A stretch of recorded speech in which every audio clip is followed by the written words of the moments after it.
അതൊരു വാർത്തയല്ല, ഒരു വാർത്തയല്ല. ഒരു മുതിർന്ന നേതാവ് ഒരു പാർട്ടി യോഗത്തിൽ കുറെ കൂടി മെച്ചപ്പെട്ട സംഘടനാ പ്രവർത്തനം നടത്തണമെന്ന് പറയുന്നത് എങ്ങനെ വാർത്തയാണ്? നിങ്ങൾ വാർത്തയാക്കാണ്. കോൺഗ്രസിനെ ഒന്ന് പിടിക്കാൻ വേണ്ടിയിട്ട് ഒന്നുമില്ലല്ലോ, ഒന്നും കിട്ടുന്നില്ലല്ലോ. ഒന്നും കിട്ടാത്തത് കൊണ്ട് നിങ്ങൾ ഇതൊക്കെ വലിയ വാർത്തയാക്കിയാണ്.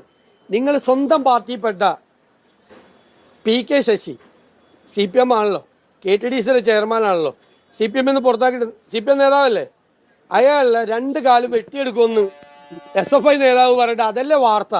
അല്ലാതെ നിങ്ങളുടെ സംഘടനാ പ്രവർത്തനം കുറച്ചുകൂടി ഇമ്പ്രൂവ് ചെയ്യണം എന്നൊരു മുതിർന്ന നേതാവ് പറയുന്നതാണോ വാർത്ത?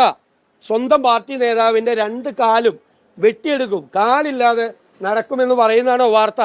ഞാൻ മാധ്യമങ്ങളോട് ചോദിക്കുക, എല്ലാവരോടും അല്ല, ചില മാധ്യമങ്ങളോട് ചോദിക്കുക. അതാണോ വാർത്ത? അല്ലല്ല, അതാണോ വാർത്ത? 2 കാലും വെട്ടിയെടുക്കുമെന്ന് പറഞ്ഞു. പിന്നെ മുഖ്യമന്ത്രി പിണറായി വിജയൻ ആഭ്യന്തര വകുപ്പിന്റെ ചുമതലയുള്ള ആളാണ്.